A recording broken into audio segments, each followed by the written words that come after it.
BMT, no matter where I go, no matter where I be.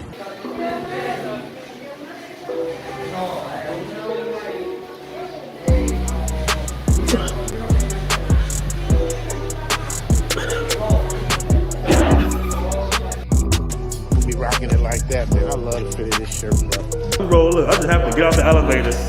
Look at it. The BMT shirt on. You know, we representing all the way in Thailand, man.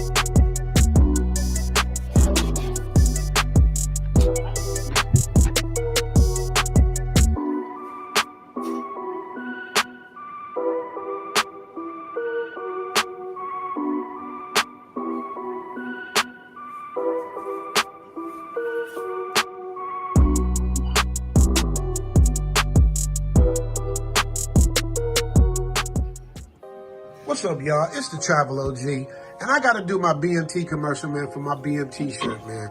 This shirt is so dope, man. It shows off your guns, fits your muscles, gives you room at the bottom for the belly, and then you repping the BMT brand, man. So make sure y'all pick up that BMT shirt, because it's fire. It looks good. He got them in different colors, and I'm telling y'all, man, the fit, it ain't that cheap. It's a real quality shirt, man. I love it, BMT. Shout out to you, man. Thank you for blessing me with the shirt. And I'll see you on the other side. You dig? Fellas, don't forget to check out the Black Man Travels merch store, where you can purchase BMT t-shirts, tank tops, travel quote tees, and much more. All right. We are live. Welcome, family, to another show. It is nighttime here. Currently, I'm in Thailand. It's probably going to be daytime where you guys are at. We got a really good show lined up for you guys. We're talking about somewhat of a touchy subject. I try to stay away from serious subjects like this for the most part. I know you guys, when you come to, the channel or the group, you want something a little different. I know you get a lot of news about racism and prejudice and oppression, all day, 24/7. So when you guys come over here, I really want to kind of uplift your spirits and talk about travel and things that are fun and more lighthearted. All right, especially in the travel group. But somebody made a post in a private Facebook group. If you haven't already joined, make sure you guys join Black Man Travels 2.0 or Passport Bros. Somebody made a post. I'm not going to put a post up, but it was discussing about racism, overseas, racism, particularly in South America.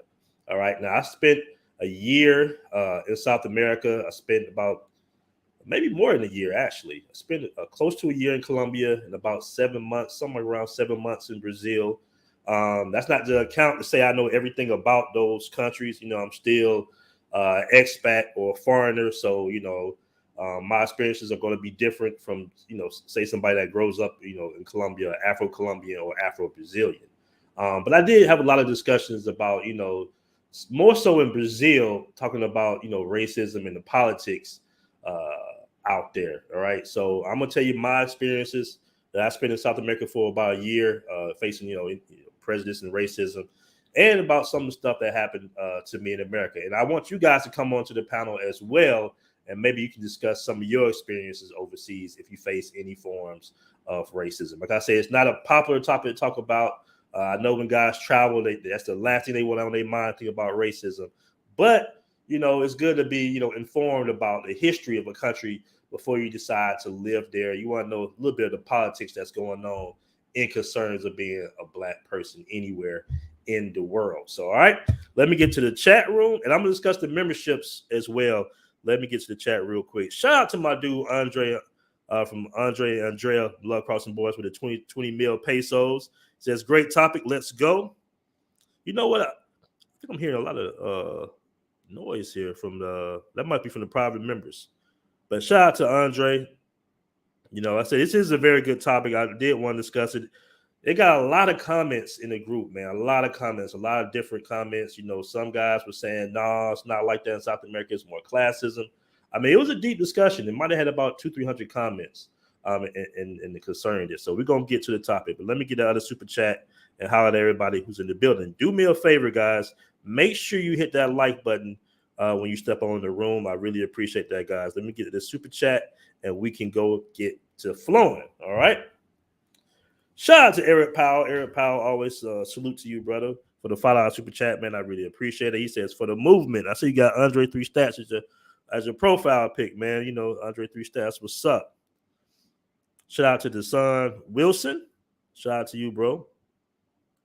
All right, Sugar's Cole makes a good point. He says white supremacy comes in many different colors. All right.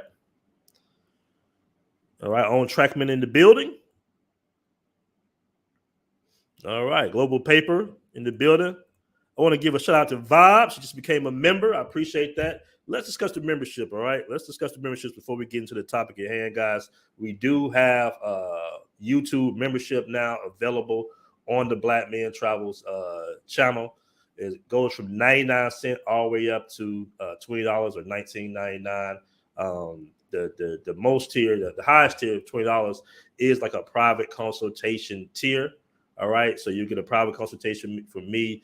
You'll get private videos as well. Exclusive videos will be available pretty much to all the members. All right, with the 99 cent, that's more of a way of just kind of showing support for the channel.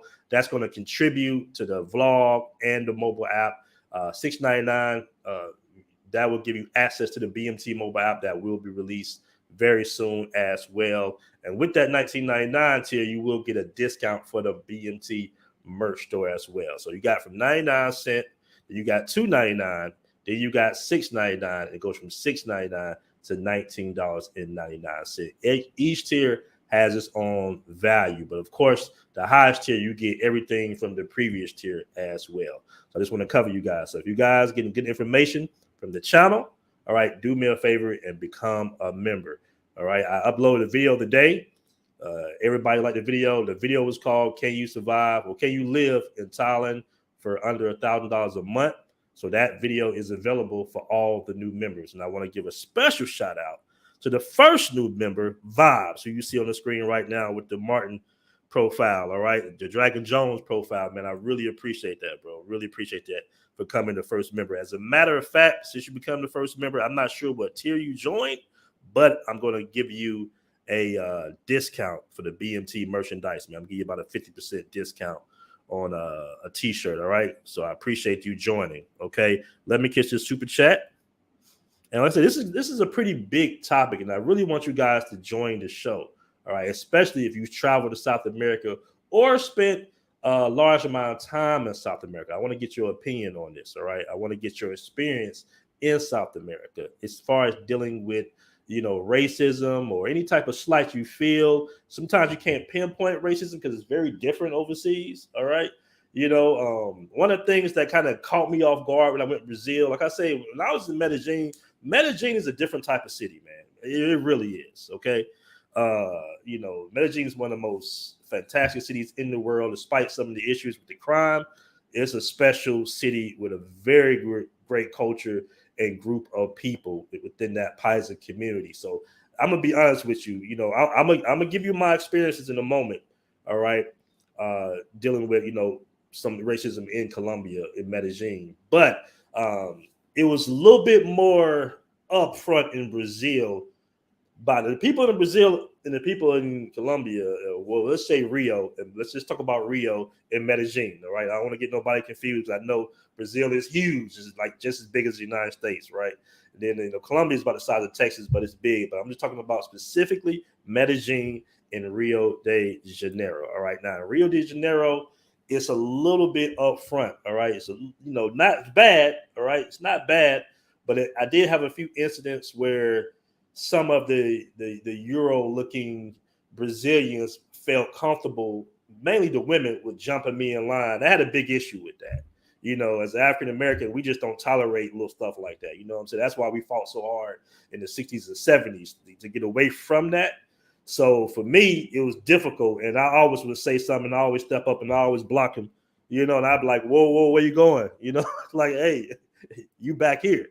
As a matter of fact, I had a real bad problem when I was going to get my cell phone service in the mall in Baja de Juca with an elderly man. He just kept jumping. He jumped in front of me at least 6 times, man. It was real strange. It was real strange. I had to hold back, everything to hold back from going to getting aggressive with the guy, because he would wait till I get up further and then he would, jump me. out of like 30 people. And I used to be like, man, bro, if you don't get your ass back in this line. But we'll talk about that too. All right. So let's see here. What we got here? Let me cut this super chat. Let me see. Here we got here. Shout out to Jaleel with $10 super chat, man. I really appreciate that. He says, been a part of Passport Bro movement. New to your channel. Greetings, my brother, man. Appreciate that, man. Shout out to Jaleel with the $10 super chat. I see you got the suit on, brother. You got the tux and the tie. That's what's up, man. I see you. Yoga in the building. FBA men. That's what's up, bro. Shout out to Yoga. Dennis Jean Pierre. Hey, if you can come on, I don't know if you're available. I don't know what your schedule is like. But if you can come on and touch up on this subject, man, that would be great. I'm going to drop a link. After I go through a few of the videos, I'm going to drop a link in the chat, man. You guys can come on and tell me your experiences. My dude, Zoo. What up, Zoo? If you want to come on, you can come on too. Zoo spent a lot of time with me out there in Brazil as well.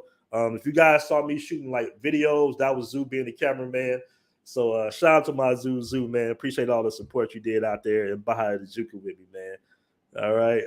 I ain't gonna tell everybody the other stuff we did in Baja de Juca Zoo. We're gonna keep that on the low. All right. Shout out to the son Wilson, man, for joining the members. I appreciate that. As a matter of fact, everybody that joins in this stream, man, will get a discount code. We'll give you guys a discount code to the BMT merch store. All right. So real quick, let me catch this comment. Dennis Jean Pierre, DJP, he says they also won't give you space when walking down the street. They'll bump right into their asses and keep walking. Yeah, you know, it's hard, man. That's one of the hard adjustments I had in Brazil, right? Like the I would say maybe etiquette or soft, you know, and overseas I get it even here in Thailand, like your personal space, they don't really, you know, think that's a big deal, right? Like your personal space. Whereas, you know, we from America, whether you black or white, we like our space, especially being a man. You like, hey, bro, you know, we don't do like the rubbing and the stomping in front. We don't do all that in America. You used to be over here, I'm over here. You know, hey, how you doing? You know, especially from the South, you know, we're very cordial and polite, whether you're black or white. But it's definitely an adjustment with the social, I guess you want to call it social etiquette-ness, whatever, and going overseas. You know, like I say, Rio de Janeiro is really different. Now, as a Southerner, you know, going to Medellin, it was like plug and play because we're already polite in the South. You know, in Atlanta, you know, we speak, hey, good morning, how you doing? That's what we do. So it was easy adjustment in Medellin. All right, let me see here. Shout out to Mr. International. He says, BMT, you're killing the game. Keep going. South Africa is segregated, but African Americans and Nigerian are moving correctly. Okay, you know what, man? I really want to know more information about South Africa. I keep hearing a lot of good things about South Africa. All right. Lots of power in South Africa. Okay, that's a good thing. I might start bringing some guys on that's familiar with South Africa for sure. All right. This is a good topic, man. Everybody's chat. Everybody's commenting. Darius Roof with a $2 super chat. He says, excuse me, it's important to recognize and check anti-black racism, not as a point to hold us from progressing, but preventing history from repeating itself. Very good point. By letting folks know that there are consequences for those actions. That's very true. That is very true. All right. Shout out to Deshaun Wilson. Shout out to what's that? Aries Ram 18. Aries Ram 18. Shout out to Aries Ram with a $5 super chat. What's up, BMT family? I'm planning on heading to Ghana, West Africa around in December for 2 weeks. All right, that's what's up, man. I can't wait to hear the trip report. You know. Shout out to Biscuit 2005 for the $10 super chat. He says, appreciate the content. And I appreciate you, brother. Appreciate you guys for checking in. All right, so I'm going to play this quick video. All right, I'm gonna play this quick video, and I'm gonna play another video. All right, so this is basically an interview of a woman here there in Brazil. Hold on, let me play this. Okay, hold on. Fair use, YouTube. Fair use. Big difference between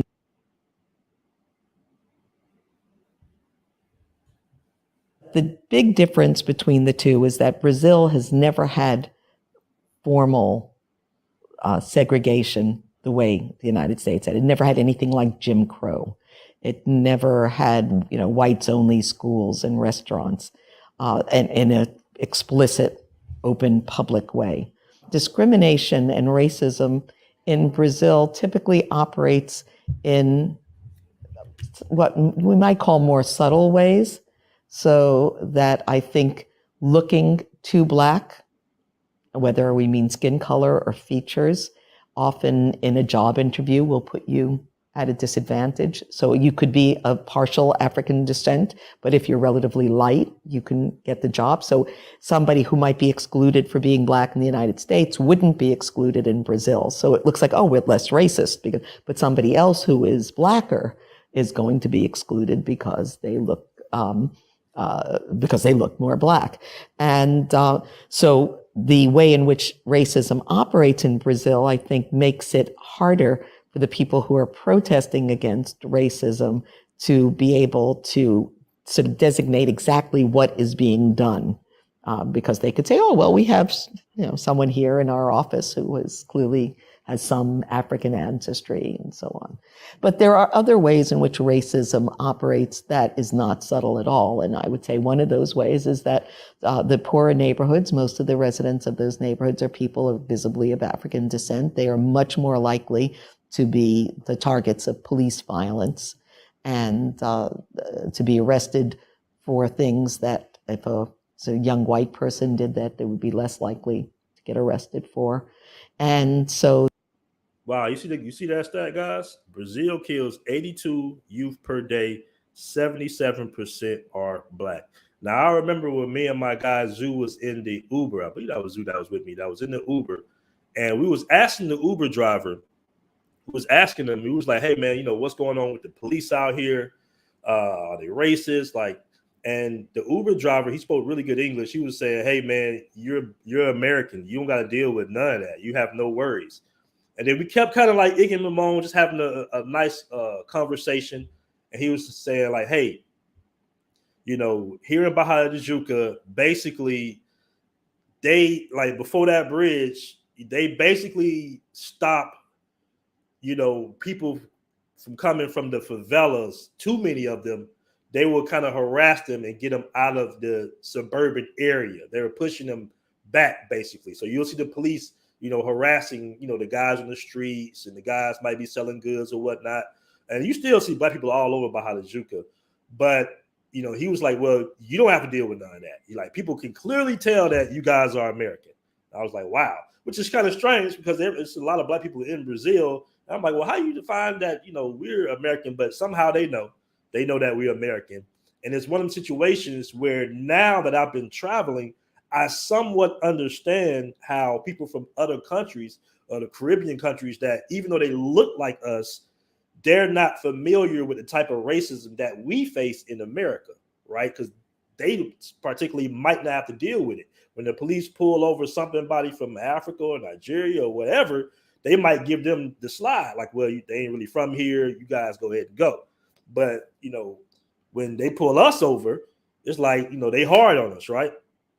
Give you a prime example. I remember when, I don't want to put my family member business all out there. But anyway, I had a family member, a very close family member that had committed a crime. Him and his homeboy that he grew up with, they had both committed a crime, the same exact crime. And my family member got 5.5 plus years, right? He got sentenced for 5 years, but his homeboy got sent back to Belize. And nobody knew that his home, I knew this kid, from yay high, from 10, 12. Nobody knew this kid was from Belize, or his family was from Belize. So when he got back to Belize, he served no crime, no time whatsoever. He just got deported, basically. Meanwhile, my family member had to do the whole time and ended up doing 10 years, right? So it's definitely some differences right there, depending on your status of citizenship. Let me go ahead and continue playing the video.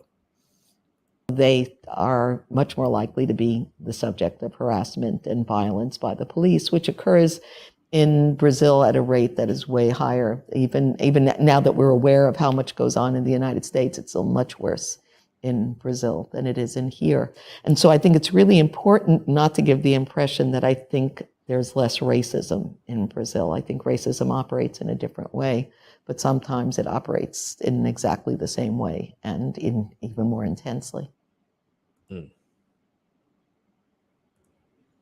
That's very interesting. You know, when I was in the favela, when I was in Hosina, uh,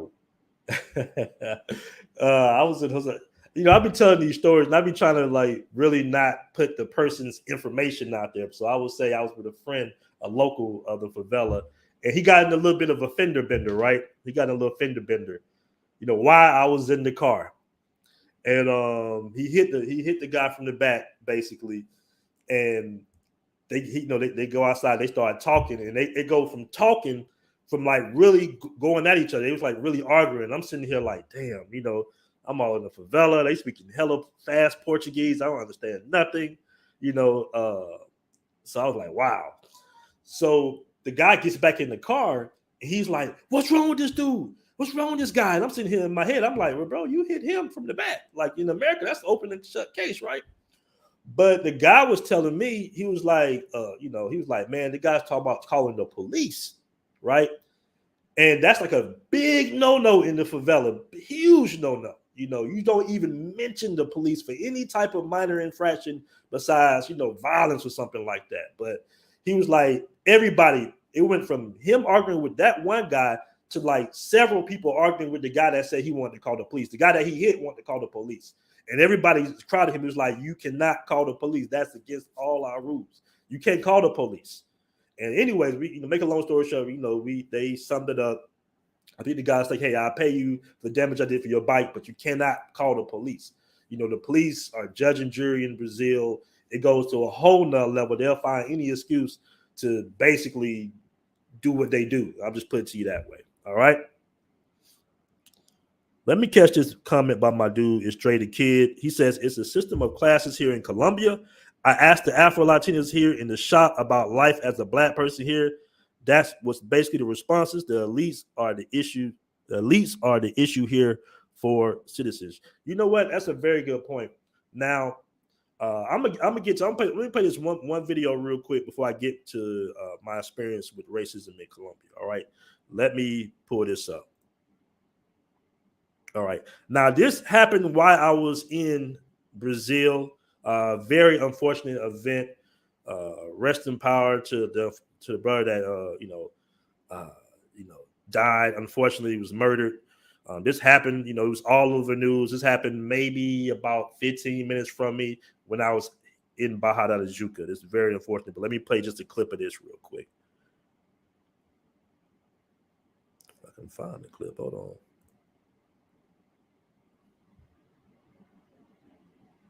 Oh, okay, let me see here.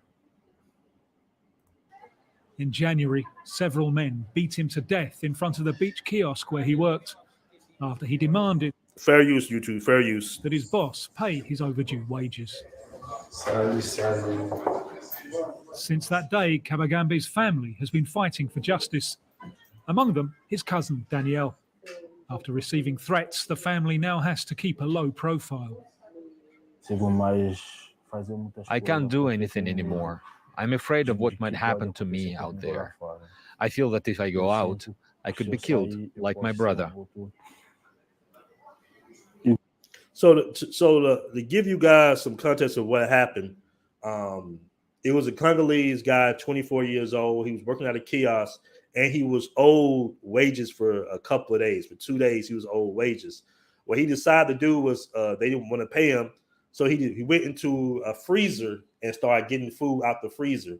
At that point, they pulled him out. It was 3 guys that jumped on him and pretty much beat him to death. All right, it was all over news out here. Now, the interesting thing that they were saying that it was racism because he was Congolese. What ended up happening is they did give the family that particular kiosk, I believe, to manage or run. All right, so they kind of settled with the family. But the people that killed him, we wouldn't consider them to be white in America. They look more like, I guess you want to say mulatto, Latino. They had a real, because I saw the video. I don't think you see the video, but I actually saw the video footage of what happened. And when you see the guys, they're clearly not Euro, but the family was saying it's still racism because they're African, All right. It's very unfortunate event. They marched, they protested right outside the area, not too far from me, there in Baja de Juca. I'm going to give you a little bit more of the story real quick. Hold on. Yvonne, the victim's mother, fled the civil war in the Congo. She thought she would feel safe in Brazil, where 56% of the population is black. I said to myself, I will feel free because there are black, mixed race, and white people. I'll be very well here. But the reality is far more complicated. According to the latest Atlas of Violence, in 2019 in Brazil, 77% of homicide victims were black. Danielle argues that here, for black Africans, there is a double penalty. There is discrimination not only of black people, but also of foreigners. I worked in several places, several companies, but sometimes for them, a foreigner is an inferior person. There are certain things you can't access.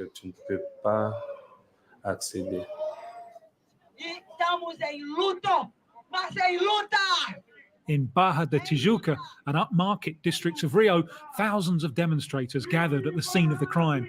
Yeah, I remember this. In front of the kiosk where the killing took place. The case has been widely publicised, and the protest was far bigger than Kabagambe's family had expected. Beyond this xenophobic crime, it's racism more generally that these demonstrators came to denounce. Fair use, YouTube, fair use. We are united today because what killed Maurice kills us every day in every way. Brazilian-style racism, xenophobia, and the fascists in power. But we will overthrow them. We are here to shout, Black Lives Matter, and stop killing us. All right, okay. So let me go ahead and bring my guy Yoga on. Just right quick. What's going on, brother? How you doing? I'm remarkable, brother. I'm right here. Just touched back in the ATL. How you doing over there in Thailand, Pattaya? Man, I'm doing great. And I'm so proud to see an ATLian circumnavigating the globe, the planet, the way you are, brother. Man, I appreciate that, man. Salute to you too, man. Appreciate that. Let's get into this topic. I want to point out one thing. You notice that the Colombian sister right there on the Colombian news, the clip you just showed, she said Black Lives Matter. So that was where? Brazil. That was Brazil.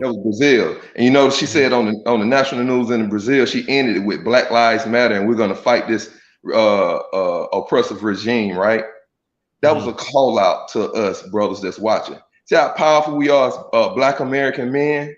You see how when they're in trouble in Brazil, you see what the sister said. She said, Black Lives Matter. Black Lives Matter come from young Black African American men getting shot down in the U.S. Y'all know that, right? Even though those lesbians took over and finagled and finessed us, but all that was jumped off of all little brothers, all little cousins, us. That we are the Trayvons. We come out of the 80s and 90s, fellas, and that's why we travel in this world of where we are. We looking for something better. Because we know about the oppression in the U.S. when they all look at us a certain way. So I look at this and I say, Aaron got a stand-up topic today, and he's bringing out he's showing us some things, and we don't speak the language, and we're not deep into the culture, so we don't understand. When we go there, we get the 2-week experience, the 30-day experience, and we're feeling good from the beautiful woman, the new taste of the seasoning on the food, and the new environment of the mountains and the beach and all the big city and stuff like Rio. And our brothers and sisters are up there in the mountains and the Favelas, and they looking down on us. They watching them airplanes come in, and they feeling just like how we feel in Summerhill and West End and Bronx and Brooklyn and Compton and Dallas and Carol City, Miami. They feeling the same way on how we feeling, and we kind of disconnected from it because we don't know. We travelers. And we don't know, and they hide it. Those countries hide it real good to draw us in that there's no racism. And they kind of saying the same thing that the white people are saying up in the U.S. Oh, racism is overseas. LeBron James and Michael Jordan and Oprah and Bill Cosby, y'all make all this money. What are you talking about? and they doing the same trick that they running on the rest of the world, while all the Brazilians and Colombians and all the rest around the world, they trying to get to the U.S. and they think it's the land of milk and honey, and they running the same game on them that they running on us when we look at their countries and we can't see it. And that's also, I thank you, Aaron, for showing us, giving us this in-depth look and saying, oh, it's just like back at home. All they doing the brothers just like they do at Rikers Island. All they doing is just stopping Frisk in New York. They go to Brooklyn and stop all these brothers. Then they fill them up. And the brothers say, don't even call the police in Brooklyn, bro. We'll handle this on the block. So this is, it's even opened my eyes or whatnot. And this, don't think that this system, brothers that leave the U.S. to travel and say, I want to go to these other places, that we're not hunted by the police. And the only reason we're not hunted by the police because they hear this English. Because we look the same. Man, boy, you said something there. You said something there. I love the DR. I love the DR for the fact of Sasur. I know the police chief, the lieutenants. I know them. I get them beers. See their families and stuff on Sundays. We know them in DR. Them brothers. They look out for us. They let us, bring our yoga on the beach. They let us chill in DR. We drink and drive. They got us, or whatnot.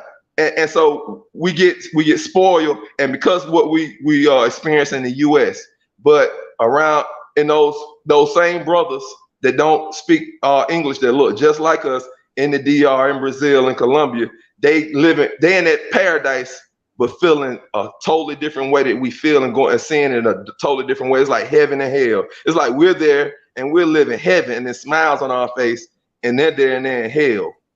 And so thank you, brother, for enlightening us and teaching us as the travel community. But I do see that how they call upon the FBA brothers. So they do like that we stand up and what we're doing. So this show is showing that hey, we're fighting back for y'all on this media, and while the world looking at us travel, we're gonna highlight y'all because y'all are brothers and sisters also. Most definitely, man. Most definitely. Appreciate that, bro. It's funny. You said something real. It's been many times I've been pulled over by the police. And like you said, overseas, as far as overseas, they hear that English. It's just like a whole demeanor change. Yeah, man. Especially in Medellin. They give you actually advice. They give you advice and what you got. Yeah. I'd had some, I'm not trying to dry snitch on some, but I'd had some in other countries. They be like, man, we want to make sure y'all have a good time. Y'all go here, ask for this person here. They're going to take care of y'all. You ain't getting all that in Medellin now. Well, you'll be lucky if they don't rob your ass. Oh, DR, they'll be like, oh, we got some girls for you. And DR, they be like, oh, my sister got some friends. You need to spend with them type stuff. Man, I remember when it was like the middle of the pandemic, I was down there, and me and my homeboy, man, we used to get pulled over. We used to tell the Uber driver, we'd be like, or taxi driver, we'd be like, yo, do not go this way. Do not. But they'll work with the taxi driver. The police, taxi drivers, they all work together, right? So they act like they don't understand what you're saying. And my boy spoke Spanish, and I spoke a little Spanish too. So I'm like, yo, just no, don't go that way. They still go that way, act like they confused. And it's the same little cops. And I remember one time my homeboy, he was frustrated, right? So he gets out the car and he's trying to, give him the American, like, hey man, why you putting us on? Why you keep harassing us? Because we black. And I'll never forget the Colombian police officer. He had a little size of him too. He was like, hey man, you got a problem with me? My homeboy just froze up. I was like, oh shit. Hey, just cut it out. Like we in South America, we can't go back and forth with the police like that out here. But everything ended up working out cool though. Now I want to welcome to my show, the show, Dennis Jean-Pierre, a Brazilian veteran. What's going on, Dennis? How you doing, man? What's that, man? Can you hear me? Man, I hear you proud and clear, bro. Loud and clear. Cool. Now I know you want to touch on this subject because you've been all over Brazil. Yeah. What do you have to say about this subject? Well, I know you want to touch on this subject.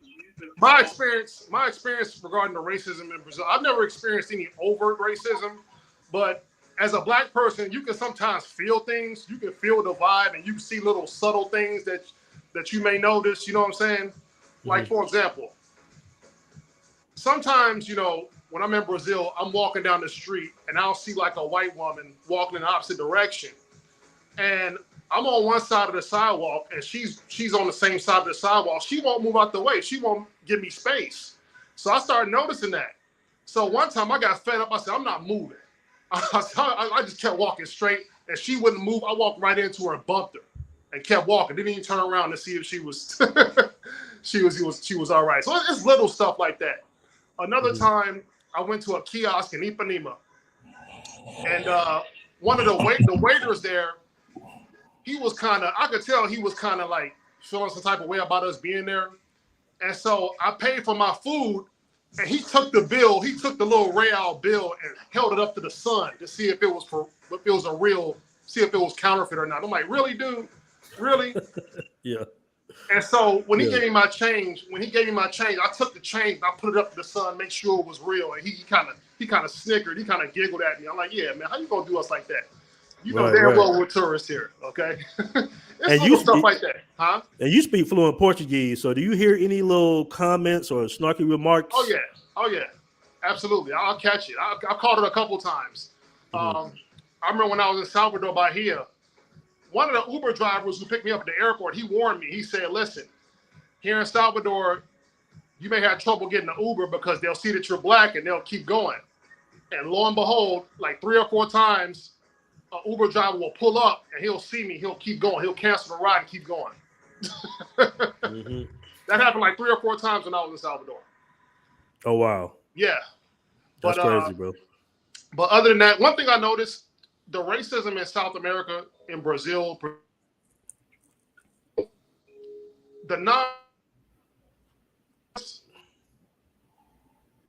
fading out a little bit. Can you hear me? Yeah, I can hear you now. Go ahead. Can you hear me? Yeah, we got you. That might be my internet. No, you good? Wait a minute. Can you hear me? Yeah, I hear you good. Dennis, hey, you might have come back in, bro. You might have come back in. You just froze.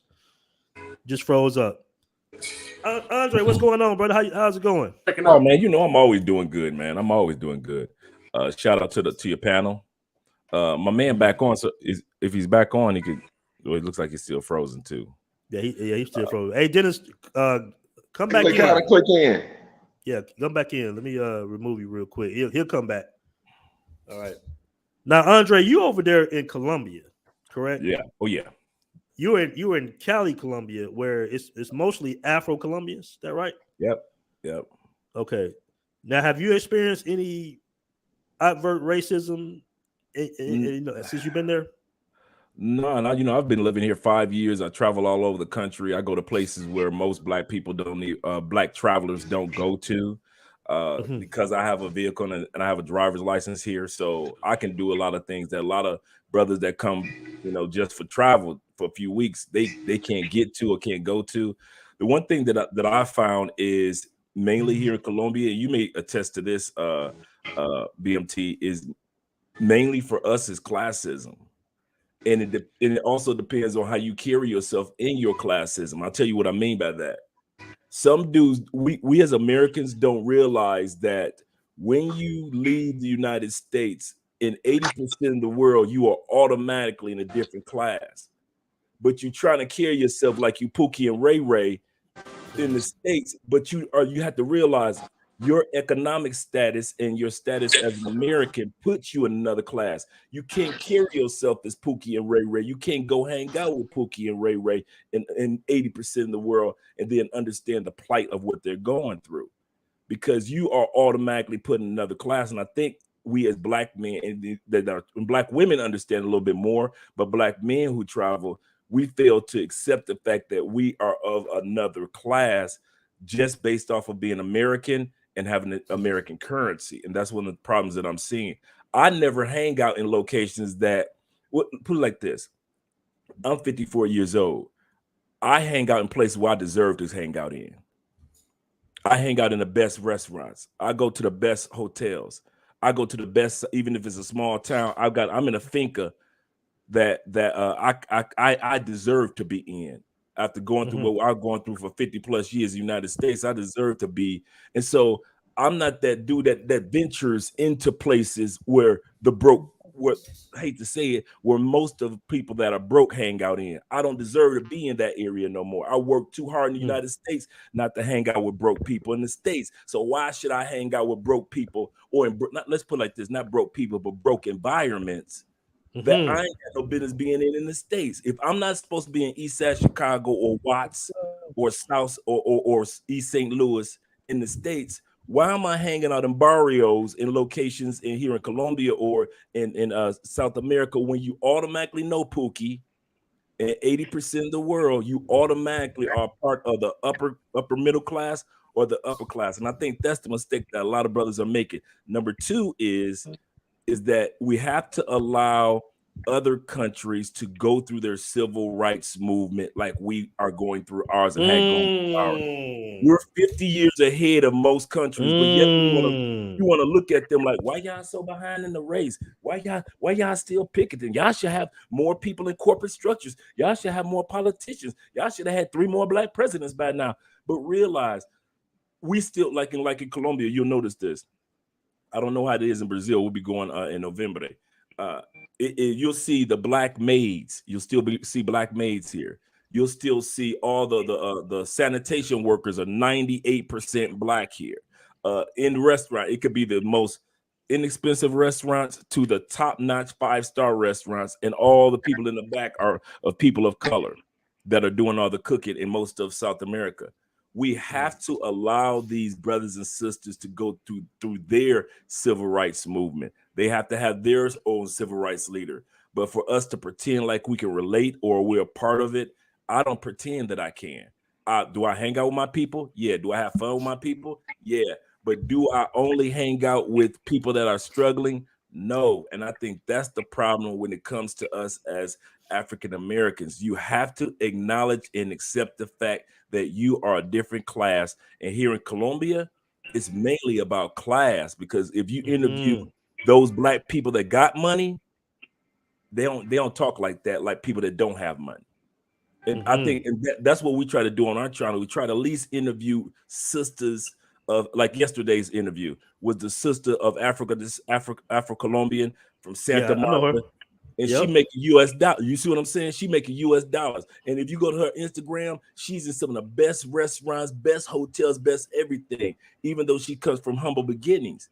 So she realizes that because of the US currency, I work with the US business, I can travel and do things that my mom, grandma, cousins, and them can't do.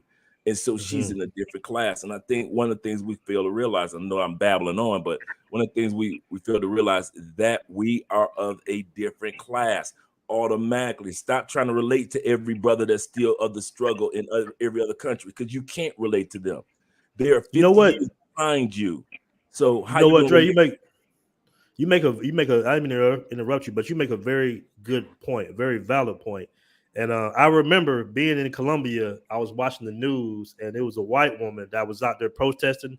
You know, when they had all the protesters out there in Medellin, and when they arrested her, they just kicked her out of the country.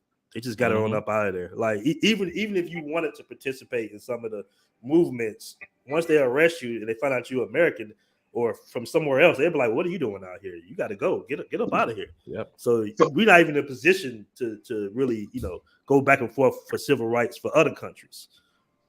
What I try to do down here is to support the black businesses. That's my way of helping out what's going on. So when you guys come down to Cali, I'll take you to the black restaurants. I'll take the black owned restaurants, not just black people in the back cooking.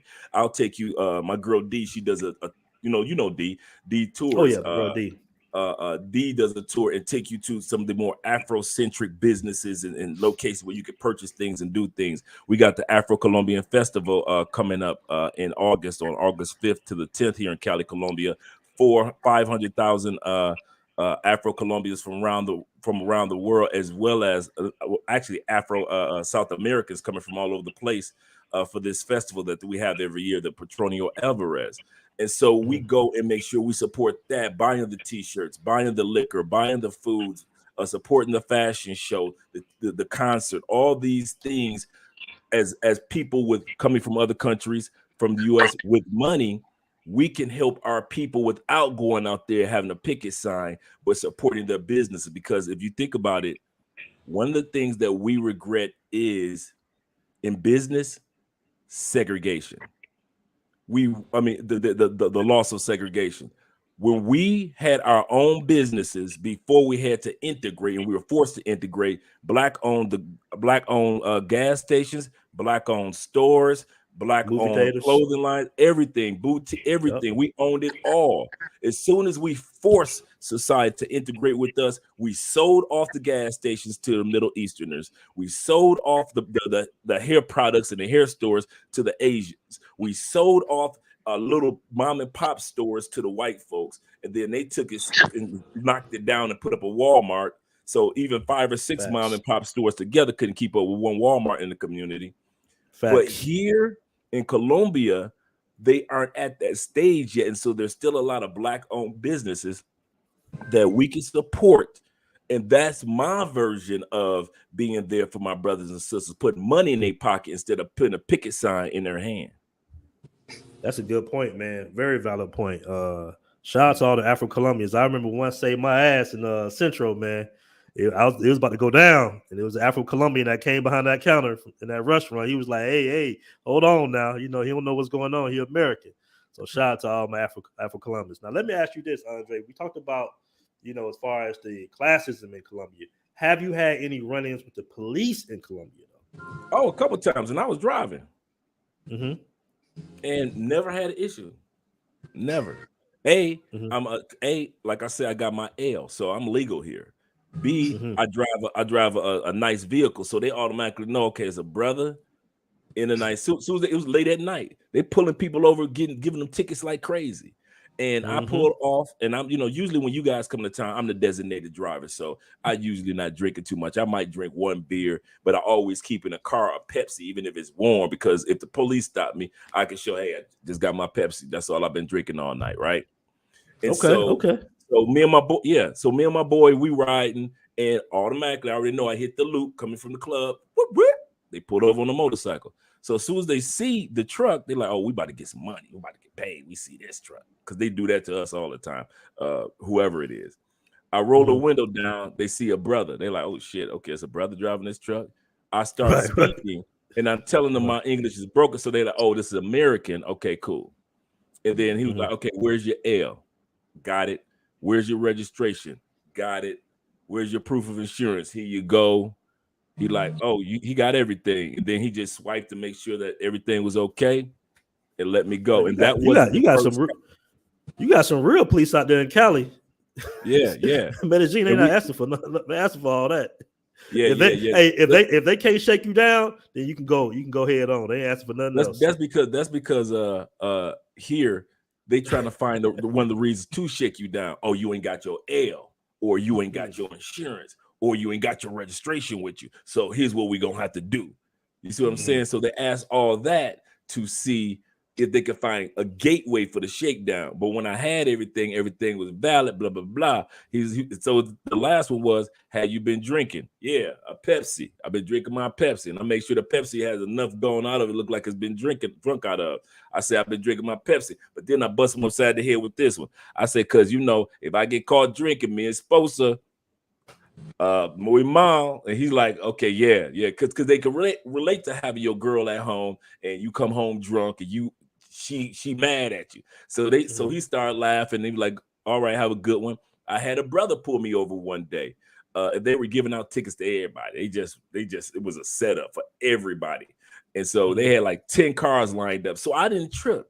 I didn't look at, they pulling me over, blah, blah, blah, blah. I got the ticket. But when I got to the place to pay the ticket, the lady was like, I give you the hookup. I'm like, what? She said, listen, there's a test that you need to take in Colombia every time you get a ticket. It's like an hour driving test, because you got the ticket. She said, listen, I'll drop the price of the ticket, and you ain't got to take the test. We got a girl back here that you give. If you give her 20,000 pesos, she'll take the test for you. I'm like, what? You ain't got to sit in there for an hour or two. Oh, what? Gotta love Colombia. I say, okay, cool. So we got the hookup. The ticket was lowered. I paid the girl the 20,000 pesos. She took the test for me. Bada bing, bada boom. I'm doing my thing. So how the places that I go to, like when I go to a club, guys know the type of clubs I take you to. If you ain't got no money in Colombia, you ain't got no business being there. But for us Americans, it's it ain't expensive.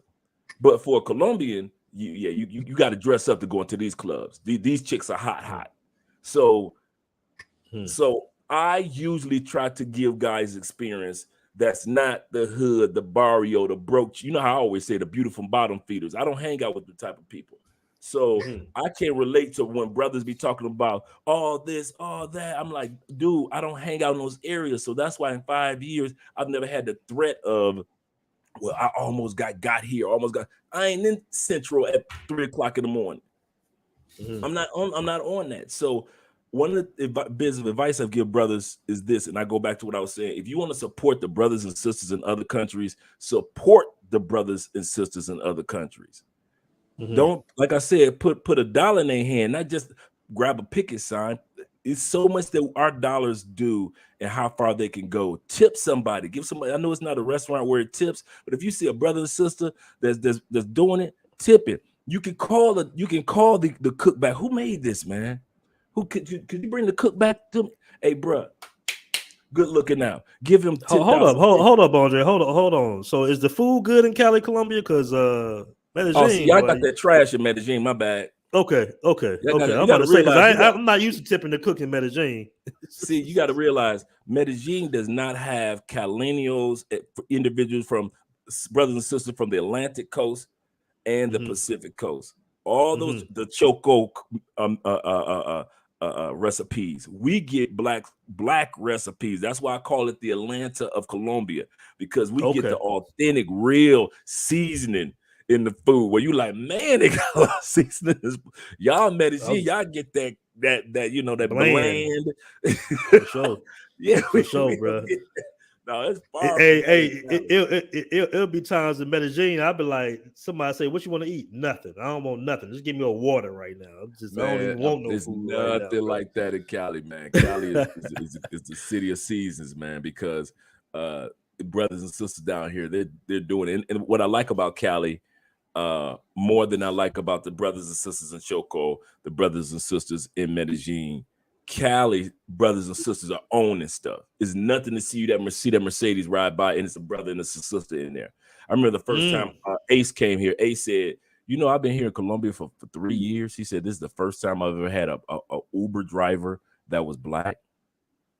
When he came to Cali, he said it was the first time I ever had a black man owned his own vehicle and he was picking us up. You know what? I was shocked when I saw a black Uber driver in Medellin for the first time. I was like, wow, hold up, this is black Uber driver. I was shocked as well. It's nothing down here. It's nothing. Not saying that everybody's balling is out of control, but these sisters and brothers they ain't sitting around in Cali. They not. It's not Medellin. It's not Cartagena where everybody got to be pay for play. This ain't a pay for play type of city like that anyway. So. Cali is about just getting your grind on as a black person and moving up and buying property and just like I said, but at the end of the day, most countries that we are gonna go to as black Americans, everybody's 50 years behind us as far as progression and growth and ingenuity and insight and their version of the American dream and drive. And you go to I got a partner, man. He got females all over him because he know what crypto is and they trying to learn crypto. They've heard of it, but they don't know how to invest in it. So he's smashing chicks on crypto just for the knowledge of crypto. I give you the love if you teach me how to do crypto. No, that's facts though. You're absolutely right. You're absolutely right. It is we take for granted certain little social things in America. Like we just take it for granted. We go pretty much for the most part, we go anywhere we want. For them, not all the time, but we know some places not to go. But yeah, we do take that for granted versus something we see as normal will be abnormal, especially in South America. Dennis Jean-Pierre, you there? You still there? Yeah. Okay, I want you to get back to that story. I don't know if you remember where you was at in that story. You were telling us about the situation that happened to you in Brazil. Yeah, I was. One thing I noticed in Brazil, a lot of the non-black Brazilians won't tell you that there's a subtle racism. Most of South America, they worship whiteness. You know what I'm saying? Whiteness is a currency in South America, just like it is here in America. Mm-hmm. So I noticed when I was in Rio this last trip, I noticed it before, but particularly on this trip, like socially, you observe the white Brazilians. They typically only hang out with other white Brazilians. You know what I'm saying? You don't see too many mixed social groups down there, particularly in the upper classes, the upper middle class Brazilians and the rich Brazilians. They typically only hang out within their social economic group. And I'm noticing that in Barra de Juca as well. Barra de Juca. And you forget. You're right. You forget. You remember the New Year's Eve party with HL, but he knocked out that white dude in the lobby, right? Yep, I sure do. Shout out to HL. I just talked to HL not too long ago. Shout out to HL. So HL was he was like a star member of the hotel or something like that. And this white dude tried to get in front of him, and HL didn't. He told him, "Hey, I paid for this membership. I get to get in line first." So the white dude started calling him a nigger, and his girlfriend started cursing at him too. So he hauled off and knocked the white dude out. It's on video. Clean. Knocked him out clean. And he was kind of a hero in Brazil after that amongst the black Brazilians, HL, because, you know, they're not accustomed to, you know, fighting racism in that manner. So yeah, you know what's funny, man? People were posting that video in the group, right? And I kept declining. I was like, nah, I don't want, you know what I'm saying? I don't want this out like that. You know, knocking out this white dude. Like, I mean, he broke his jaw easily. Like, he was out, right? But then DL Hughley shared it, and it just got all over. I was like, oh, it's all over. It's all over. Yeah, it went viral. KO'd him, man. And that's the type of stuff I'm talking about. Like, as far as African Americans, it's like, we're not used to that type of stuff. Like, you ain't about to talk to us any type of way. We're going to throw them hands on you real quick. And the thing is, it's like, believe it or not, you know, since you're American, you from somewhere else, you know, they just gonna tell you to leave more than likely. You know what I'm saying? Right. Like they don't have that system behind them. They had a system behind them, but because you're American and not black Brazilian, it's different. Right. It's different. You still there? Yeah, they turned the lights off in this room. Okay. All right. Let me catch the super chat real quick. Shout out to GCLA with $10 super chat, man. I really appreciate that. He says, question.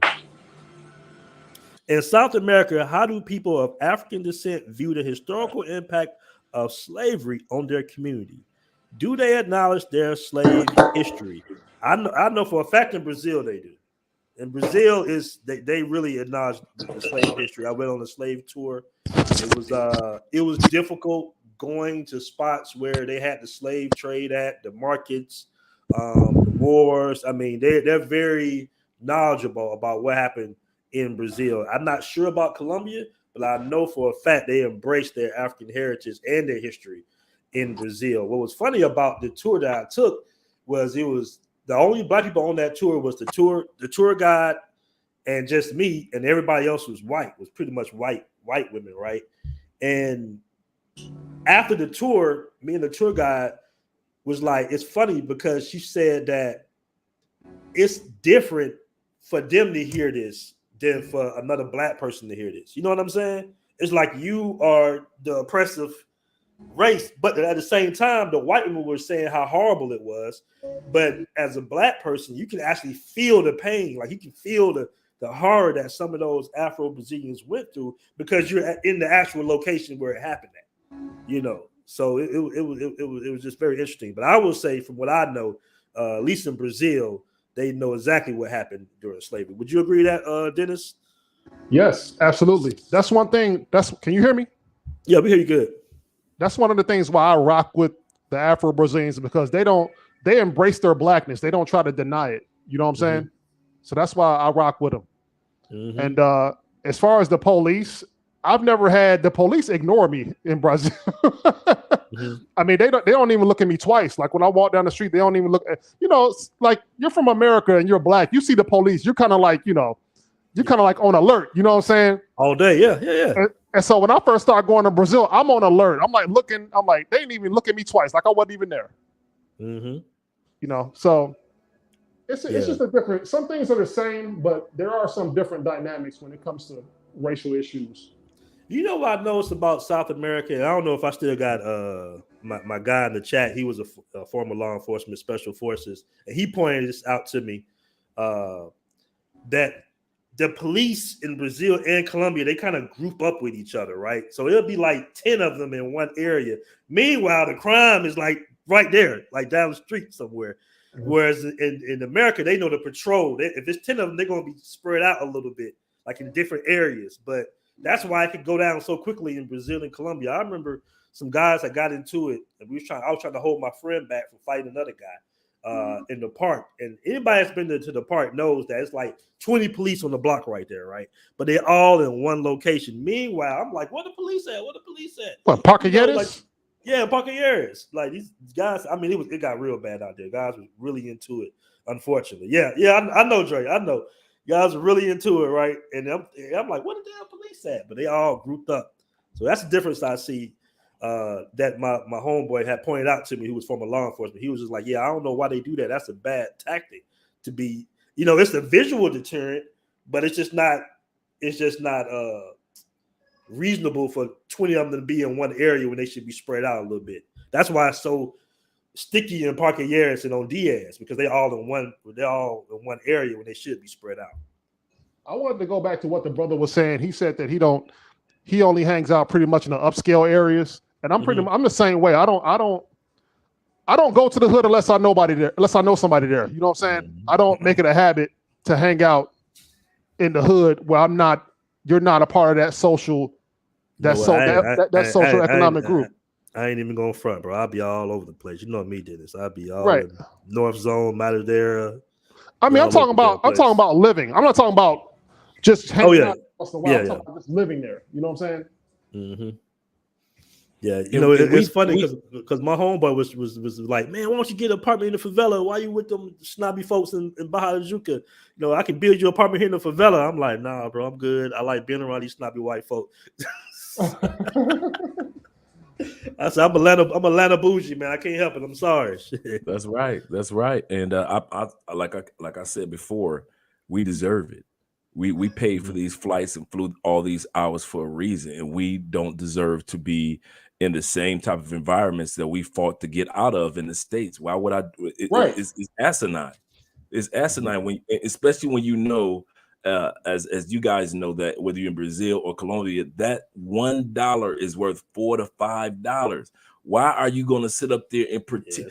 When you go to these other countries, 80% of the world, when you're going into these areas that may not be economically as advanced or stable, or the infrastructure is not as good, you have to literally pretend that you can relate to these people. Because even your hood in Detroit, in Chicago, look better than the hoods in Colombia and Brazil. Facts. So you got to lie to yourself straight out. These my people. You can't relate to this. These people living like Tombstone in the 1800s with no dirt, with all dirt roads, no sidewalks. The kids looking like Sally Struthers should be on a commercial saying, for the price of a cup of coffee, you can feed Timmy and his mama for a week. And you want to go in there because you can smash Timmy mama because she's so fine. You think you can relate to the brothers and sisters in Brazil, the brothers and sisters in South Africa. Hey man, not Timmy mom. You mean Paola mom? Paola mama. See what I'm saying? Magali's mama. You want to act like you can really, that's Colombia. You hit me with that one, the payola for real. And so that's South America in general. It's like 100,000 payolas, but we can't. So when dudes go in those areas to get with the females and try to act like you can relate, you can't relate to a type of broke. You got to go back 50, 60, 70 years in the history when we were sharecropping to relate to what those people are going through in their countries right now today. So I don't pretend to fake. That's facts. You see what I'm saying? I don't pretend to fake like I can relate to all our cultures. And like I said, I'm 54 years old. I don't know if I got tomorrow or if I got another 30. But I know one thing, I've worked hard enough and I deserve the right to be on the golf course. And I see that beautiful golf course that Cali has. I have the right to be on their bowling teams if I want to bowl. I have the right to be part of Toastmasters International because it's international. I have the right to. I've earned that right. So when I try to pretend like I'm broke going to these other countries, I'm lying to myself. I'm lying to them. And they know I'm coming with US dollars. So what I do is I try to support by taking care of business with the dollars. And I'm not talking about the pay for play like some dudes say, I'm helping the community with my pay for play. No, I'm talking about real established tax-paying Black-owned businesses. You see what I'm saying? that are really doing some productive things. When anything happens to our truck, we take it to the brothers. We want our truck cleaned. We make sure we take it to a car wash where brothers can make this money. I only give the tips to the brothers. All these things, like I said, if I'm at a restaurant and I get a chance to meet the cook or the waitress or whoever it may be, they getting a nice little tip, because even a nice little tip to them is $3, $4 to us. So those are the type of things that I try to do. Back to the question that the brother asked about the history of enslavement and the transatlantic slave trade. Most people don't realize, and I continue to talk about this, only 6 to 9% of all ships went to the United States. I don't know why we keep acting like we monopolizing the history of slavery when we don't. I'm going to repeat that. Only 6 to 9% of all ships during that 200 plus experience that we had in the slave trade went to the United States. You have been fooled into thinking that we were the dominant ones. We had all the movies about it and all the books about it. No, over 70% went to almost 25% went to the Caribbean islands.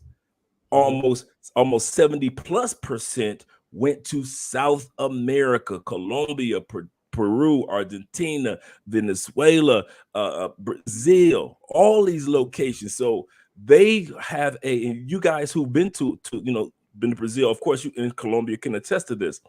They probably have more understanding and experience and acceptance of their African roots than we do. They still have church services like they're in Africa. They still have religions that are 100% Africa. They can tell you that my family from the Congo, his family is from this area. They can literally, they did not beat a lot of stuff out of them. A lot of the recipes, a lot of the music, the beats, the salsa beat started literally in Cuba, in the fields by the slaves, and it was a part of the African religion beat before it was even before the mambo came. This was like in the late 1800s. Then it evolved, and then it went over to the brothers and sisters in Puerto Rico. Then between Cuba and Puerto Ricans going to the United States, that's when we got in New York. That's how we got the modern day version of salsa music. But here in Cali, Colombia, the reason why Cali is the capital of salsa music, because the style and acceptance of the slave version of salsa music and its beats is still, and the African beats are still here in Colombia. So that's why you hear a different sound, a different dance here in Cali, Colombia, and their salsa is completely different. That's why you saw them on the Super Bowl with J-Lo dancing the way they were, and all of them were brothers and sisters from Cali, Colombia, and the people that were dancing with Shakira were brothers and sisters from Barranquilla. Exactly. Good point. And good point. A lot of guys don't know this. If you wanted to order your ships, if you want to say, you know what, I need about 5 ships, you had to come to Cartagena to negotiate the ships. Not anywhere in the United States. You had to literally, that's why Cartagena is built up like a fort. You had to literally go to the clock tower and negotiate for how many ships you wanted. Cartagena was the New York Stock Exchange of the ships. So when it comes Palenque, right outside of Palenque, the small town, black town, right outside of Cartagena, is the first freed black town, black people only town in all of the Americas. So when we talk about true black history, you need to come to South America to get that, because that little 6% that you get in the United States, you ain't got nothing. You think you got something about the history of black people in the slave trade, but you don't know what you know. And also touching on to piggyback off of what he just said, it seems like like I only spent a small amount of time in Colombia, so I don't really know much about it.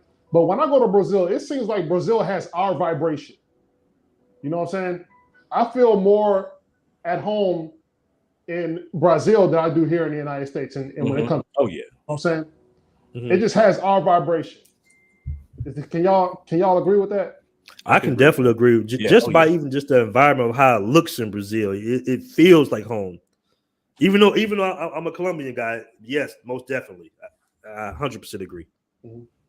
100% agree. Yep. I want to catch this comment real quick by Black Haven. He says, being from Memphis, I can relate to their poverty. Listen, this is a different type of poverty. What Dre was saying earlier was, this is what you got to understand about American poverty. The government built those projects, all right? So it's a standard of building. They still got to reach some type of building code, right? You know, even though the project was messed up, you know, insulation was messed up, all that stuff, it still has some type of code. They build their own projects in South America. Literally. They build their own. Literally. So just imagine Uncle Pookie, right? You know what I'm saying? And Ray building your grandma's house. It's a different thing. Let me say this, man. Back in 2014, I was dating this girl that lived in the favela in the North Zone. Now, I went to stay with her the whole trip for 17 days. I stayed with her in the favela. Now, after the 4th day, I was ready to come back home. After 4 days, I was ready to come back home. I remember talking on the phone with my mother. I said, if I could hop a plane out of here tonight, I would. That poverty down there is nothing like I've ever experienced. Nothing. The filth, the noise. You cannot relate. The filth, the noise. People, you got gangbangers and drug dealers walking up down the street with their guns out. I mean, come on. I mean, I told my girl, I said, when I come back down to Brazil, I'm not coming back here. We're going back to the tourist area. Hey, what's the name of the parties with the guys in the favela be having the big guns at the parties? What's the name of those parties again? Oh, the funk parties. The funk parties, yeah. The funk parties. Yeah. Dre, just imagine everybody with AKs and Mac 11s and everything trying to, you know, catch a groove while you right there. You like, man, what's going on over here? You know, hey, like you say, yeah. And so I try not to pretend like I could relate. I really don't. Yeah, I really don't try to pretend. And like you dudes like them because they fine. You like, where you from? Well, I'm from this. Well, you so fine. I'm gonna go with you. Me, I'm the opposite.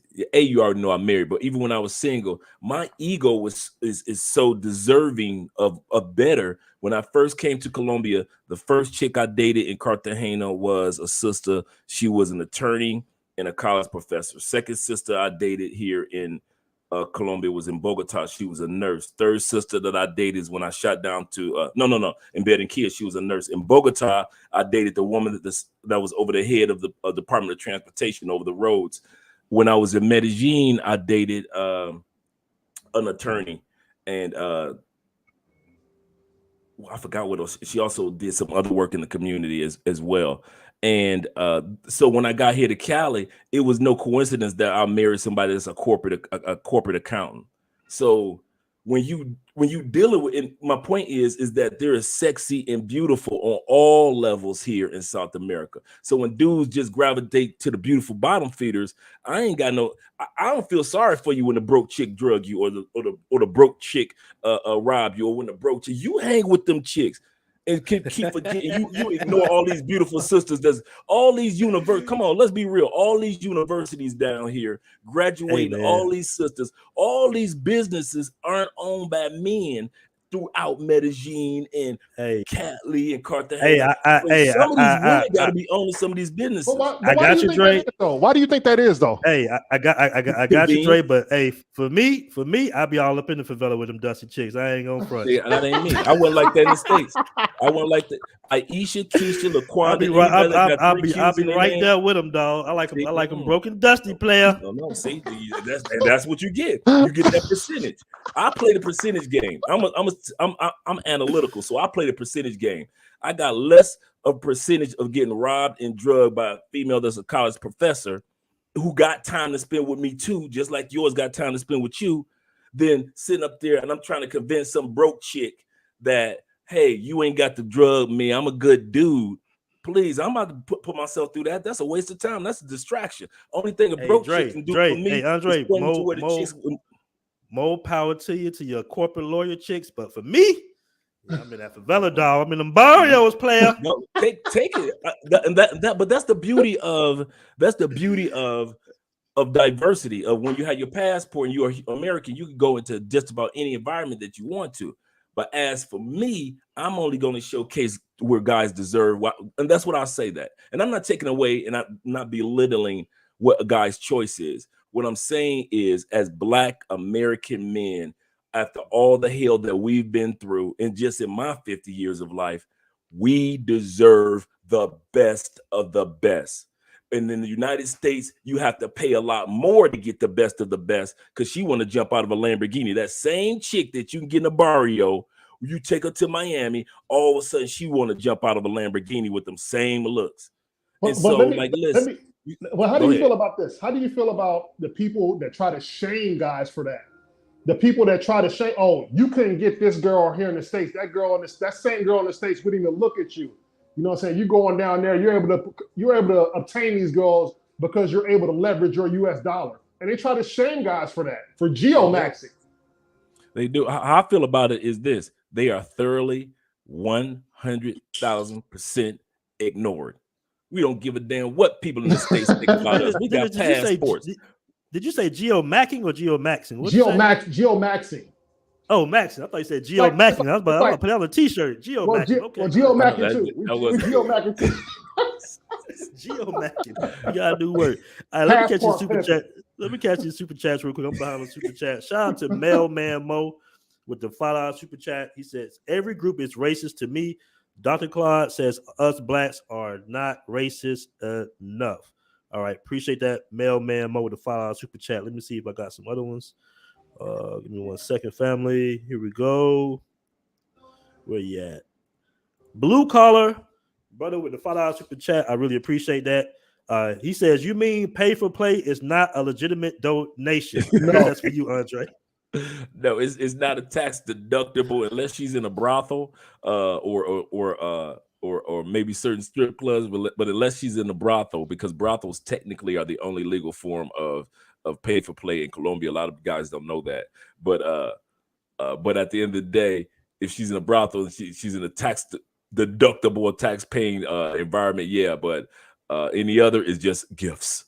It's just pay for gifts. All right. I want to give another shout out to the American Brazilian. He says, agree. I feel connected with Brazil. I believe his brother's actually married to a Brazilian woman, and he has a company where he does pickles. He's very successful guy right here. So shout out to the American. He got Brazilian. A YouTube channel, right? He got a YouTube channel. I think so. I haven't seen it. He has a YouTube channel. Okay, shout out to him. Shout out to the Nubian Prince Beezy for $2 super chat, man. I really appreciate that. Masterclass on how to make money from anywhere. Yes. Masterclass on how to make. Me and Andre can handle that, bro. Me and Andre can tell you about how to make money. And Dennis John Pierre. We all make money pretty much online for the most part. So remote is the best way to go. You cannot beat it. There is no other. I could, as Aaron is perfect example. You could take your business literally around the world. I would not go brick and mortar ever again. Ever again would I go brick and mortar. I can't see myself doing it. When I said I retired at 50 years old, I retired from being hired or fired from corporate America. So just in case you guys wonder what retirement is for me, I retired from being hired or fired from anybody else. Man, I like that. That's a good quote, bro. That's real good. I'm sorry. Shout out to Aunt Sam. He says at BMT, you could have stayed here in Atlanta and hung on Cleveland Avenue for Dusty Chicks. Nah, man, I like them Latina Dusty Chicks, brother. I'm gonna get a call from somebody. Man, what are you talking about? You tell you like Dusty Chicks, man. That ain't true. All right, give a shout out for the Black Kangaroo for the $5 super chat. It's great to hear you guys' experiences on how to better conduct yourself in these countries. Keep sharing the knowledge. For sure, man. That's for sure. The objective is to have your money make money for you instead of you working for it. Sure. Oh yeah.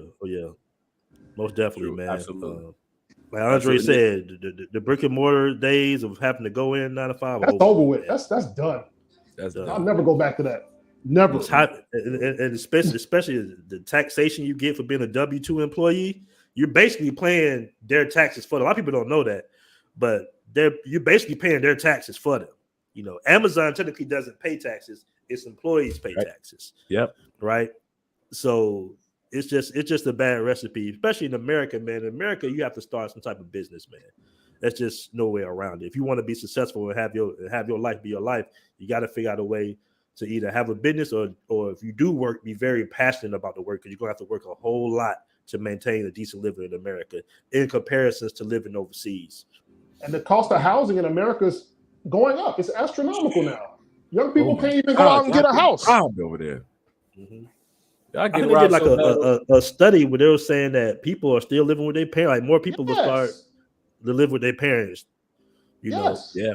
In our generation, we had to be out the door by 18. You know, I don't know about y'all, but you know, you had to get on up out of the house. Thank you. 17, 18, you up out of there. You can't do that. You need to be grabbing doorknobs, not refrigerator doors. That's at 18. Exactly. For real. But hey, they getting on me, man. Hey guys, I was just joking about the dusty females. Oh no, he wasn't. No, he wasn't. You see how he said it with such passion and glee. He said it I with never conviction. saw him gleeful before. Hey, he was gleeful. Dennis know me. Dennis hung out with me, so Dennis know the game. So I'm saying, Aaron said that with. Hey, he be wiping the dust off their shoulders. They be so dusty. Hold up, baby. Hold up with your pretty tail. Hold up, man. Hold hey, up. Long as they can go in there and put something on that skillet, see what I'm saying? Good to go. You know what I'm saying? Girl, do not be washing the skillet in the river. Come on, girl. We can buy you a new skillet. Oh, hey, Dre, I love when they wash it in the river, man. You get that river sediment all in the food, man. It's like good seasoning. He's like, what is this fish scale? Why am I tasting fish scales? Hey, you know what? You know what? While we joking though, when I was in the favela, and the girls were cooking for me, I did feel at home. I'm not gonna front to you, man. All that curly hair, that pretty skin. I was like, man, I'm good. Don't get it twisted. They the finest ones you're gonna see in the brokest areas, but that's like it is in the States. The fine ones usually be the ones with the best curves, and the one that's the wildest and the freakiest usually be in the brokest area because they ain't got nothing else to bring to the table. Yeah, it used to be like that. I don't know what's going on with America now. I wouldn't even. Oh man, you got females looking like Jolly Ranchers, and so. Hey man, I'm gonna drop my next video, man. My next video gonna be USA dating in USA versus Brazil, and I'm gonna talk about that shit. Oh man, you got a field day on that one. That's gonna start a whole lot of junk. Field day on that one. I was telling a friend of mine, I was like, man, Asia got some work. Thailand got some work. There's some beautiful exotic women in Thailand, but it's nothing like, But it's nothing like Brazil and Colombia, bro. Really? They still got it. Yeah, they still got it, bro. No. They still got it. No. It's some, like I said, it's some beautiful women here, bro. All shapes, all curves, all sizes, all complexions, believe it or not. But man, Brazil got some serious exoticness. Like I think it's unreal. I think what I like about Colombia is you get so much of an influx of Brazilians here, Venezuelans here, Colombians.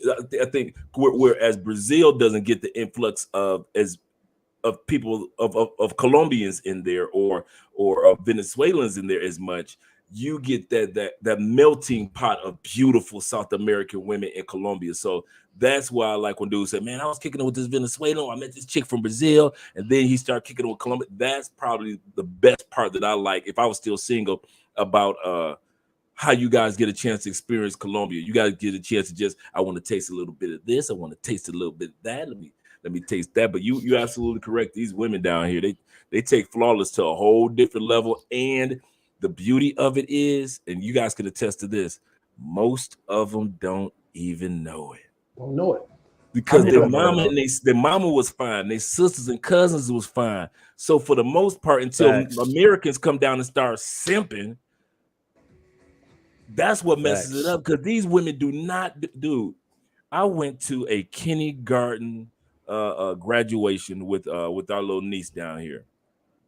Brother, I have never seen school teachers that all look like they should be in beauty pageants. The principal, the kindergarten teacher, the counselors, it was nothing but superstars for a kindergarten graduation, and they dressed like they were superstars. They For embrace kindergarten graduation, they embrace the their principal, sectionists. dude. The principal was like 5'8", just straight out of a magazine, dude. And everybody else was, but it's the norm. Sensualness, femininity, youthfulness. It's the norm. You see what I'm saying? Fertility. If you want to have a shorty, all this is the norm in South America. So we plan on moving, man. But for me, it's gonna be a hard move because it's gonna be like we're moving to Europe. So we're gonna take a 4-month trip next year to Portugal. And what I hear is the number one expat group that lives in Portugal are Brazilians. So fortunately, because being married, you gotta still get your eye candy in if you're doing it the right way. So I'm like, okay, I gotta at least get some eye candy. And so with Brazilians going to Portugal, you gotta switch up to that Portuguese. But I do think a lot of people in Portugal speak English, though. Yeah, they do. They do. So you got the sisters coming from Africa, and then you got the worst part. You got an influx of sisters coming from the States going to Portugal. Like, okay, we're gonna talk about that, man. Well, we ain't got to worry about them. We ain't got to worry about them at all. Because nobody it's kind of funny. Sisters actually think, well, I'm leaving America and I'm going to be wanted. Not with that attitude. Either they have to change for that brother, or you know what? It's funny, man, because I had a conversation with two sisters in Brazil, and one understood exactly what I was saying. I don't want to steal on the fairy tale stuff, and I was trying to explain to them. I said, not because they know because they've been in Brazil, they've been in South America for a while. I was like, now you realize you got the best stock of men in America, the most liberal, the most tolerant men. All right, that will really work with you, and all your issues are African American men, because these men overseas, they ain't got an ear for you. The women are just too beautiful, and they're just too feminine, and they're not gonna go backwards. No, why? Right? Why should I train a woman to be like the women that I grew up with? It's like Beyonce going from Jay-Z to a bomb on the street or something. Like, it's never gonna happen. It's hard to go back. No. It's hard to go back to dating American women once you start getting outside to these other countries. It's hard. She'd have to be pretty special. Very special. Let me catch a super chat by Geyser Jackson with the $5 super chat, man. I really appreciate that. And I got to be pretty stupid. I would have to be pretty stupid to even want to be with her to find out if she's special. If I'm in Brazil, to be with that man. Not to cut you off. Go ahead. Go ahead. Keep changing lives, fellas. BMT and the other travel bros are laying a new foundation for us to build on. Utilize the information well, guys. I appreciate that. Geyser Jackson. All right, appreciate that. I got another $5 super chat here from Bernard Talbert with the $5 super chat. What about medical care in Brazil and Colombia, especially for 50-plus-year-old? My suggestion is always to get a private doctor, but the international insurance is relatively inexpensive compared to American insurance, so you can go to like different. I'm not gonna mention the company I'm used because I don't want to give them no play, but you can, get other medical insurance companies. You can be covered internationally, so you'll be covered in most plans that I see. You'll be covered everywhere but America, right? So you do have some form of expat insurance. But for me, my mom's a doctor. She always say, get a private doctor. Get a doctor that can have all your files, all your history, all your information, and if something happened, they can contact that doctor that speaks English and the native language, Spanish or Portuguese, and they can tell you, the hospital, what's going on with you, what your blood type is, and all that good stuff. Any of you guys want to answer that? Oh yeah. As far as, because I get everything done since I've been here. I got baby feet now. My feet. I came down here with my feet looking like a goblin or a gargoyle on the side of a church. Now my feet look like they 3 years old.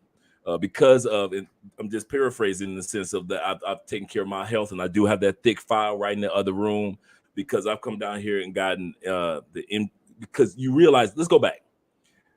The United States ranks number 37 in the world of 191 countries for medical. Canada ranks number 30. Colombia, number 22. In the world. Colombia has better medical service, better medical care. I've met guys. One time I was sitting down having some coffee, met a guy from the States. I said, "What you doing down here for?" He said, "I had cancer surgery." I said, "Oh man, I'm glad you're doing all right." He said, "Yeah, I came down here because it was better service, better quality. He said, I would have paid $12,000 copay in the United States for the type of cancer I had. He said, I came down here and paid $1,200 cash to have the best service that was better than what I was dealing with in the United States. United States ranks number 6 in the world for malpractice. Malpractice, which means that they left something inside of that person during surgery. United States is number 6 in the world for leaving stuff inside of people's bodies after surgery. I don't care what it is, they will leave it in your body in the United States. When it comes to insurance, Andrea and I insurance, SUA down here is only for both of us is only like $120, $110 a month. And if we have children, I don't changes. I don't want to interrupt you, but I was paying that weekly for myself in America. Yeah, only that's it. And if we have 10 children, it'll still only be $100-something plus a month. But mind you, wait, that also covers life insurance on top of it. Down here in Colombia, they have a package, the top tier package, which we have. You have your medical and a life insurance together, so you can get, as you're paying on your regular medical insurance premium, a part of that money goes towards your life insurance. We don't have that in the United States. We just have them separate industries. That's facts. The other thing is, it is so, when you have a top tier insurance, there is no waiting. I think the most I've waited for all my medical exams that Andres had me go through over the last 2 years, and I've been to the hospital for just checks up on everything at least 30 times. Like I said, the file is that thick. Andres had everything from ears. I've got my ears, the earwax, got that taken care of. The veneers, like I said, my feet, my diet, like I say, MRIs, anything that you will want to have if you want to have a 100% checkup on your body, I've done down here.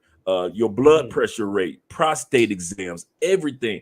And I kid you not, all that combined over a 3-year period, my copay has been less than $30 over a 3-year period.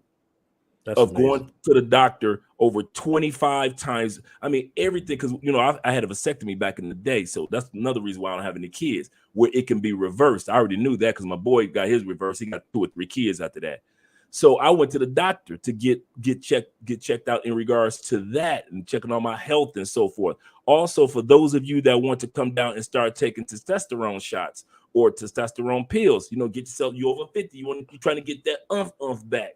You can get that down here. I've gotten all this done that I'm describing, less than $60 copay. Like I said, I had beaver toes. Now my feet looking all babyish, and I kick my feet up like I'm 3 months old because I went to for real went to the foot doctor and got that taken care of instead of just going to get just a regular pedicure. I'm like, let me get these feet taken care of for real, and looking good. The last thing that I got to do is my eyes contacts, but I'm actually thinking about getting the surgery one eye at a time. Go ahead and get the laser surgery as well. So when I say it behooves me how Black men don't come down to South America and get their health taken care of and checked. Facts. Even if you don't have insurance, like the one gentleman I met, and he's the second person that I know of that came down to Colombia to get insurance. Get medical needs taken care of as far as cancer. Another thing people don't realize is this: when it came to Medellin, Colombia, out of the top 42 hospitals and medical centers in South America, 7 of them are in Medellin, and Facts. 12 of the tops are in Colombia in general. So if you want to get the top-notch medical in all of South America, go on to Medellin. And it's not expensive. You aren't going to go, you're not going to break the bank, and you're not going to be looking like, do I need to get gas? Do I need to get food? Or should I pay my medical needs like you do in the United States? I tell people this all the time. if I was a older person and all I had was my Social Security, I didn't make any money, I didn't save any money, or I lost my investments, and all I got, I'm 62 and only make a certain amount of Social Security. The average Social Security recipients make between $1,400 to $1,600 a month. That money right there will take care of you well in Mexico, Colombia, parts of Brazil. I mean, you will be living a very nice life. You can get you a maid and a nurse that comes in on a daily basis to take care of you on a regular basis. There is no way in the world you're going to stick me in a nursing home in the United States knowing that I will get better care and better treatment and still have an independent life in South America. I do not know how retired people do it. You're a lame. You're a lame. You couldn't make it in America. You a lame. I don't care what you say. See, see, you know what? The problem with having a passport is this. Your passport give you a passport arrogance. And you know, people with a certain level of arrogance don't listen to other. You see how some people can yell at Will Smith or yell at Usher and they keep on walking? That's how my passport do me. My passport, when I get back to the States, man, I'm so arrogant. I should be ashamed of myself how arrogant and how bougie I am in the United States. What? What? man, my passport also is jealous. My passport wish I would holler at a female in the United States. That's what we doing? You want to fall in love here? What you mean? What you mean? No. My passport is jealous. And where are you going to? You supposed to be going to Atlanta only. Why are you taking me to Atlanta and Florida? My passport gets jealous if I cross the border of another state. Please. Let me get some super chat real quick by the Nubian Prince Beezy. This is for you, Dennis Jean-Pierre. How can I get into that info from you about work? I made a recent video called How I Sustain Myself in Brazil. Go and check that video out on my channel, and I explain exactly what I do to earn income. Nice, but check it out. I got to bounce because my battery about to die. Okay, bro. Appreciate you tapping in, man. Appreciate that. All right, y'all take care. All right, brother. Shout out to Own Trackman for becoming a YouTube member. I really appreciate that, man. All right, really appreciate that. All right, I got another super chat down here. Shout out to Gatman with $10 super chat. That's appreciate the support. Shout out to Bert Ross. That's my dude, Bert, out there. Ran to him in a dusty club, Andre, in Brazil. See, that's the funny part. Now I like dusty clubs. That's okay. You know, I'm an old school bar dude. You know what I'm saying? All right. Hole in the wall type of guy.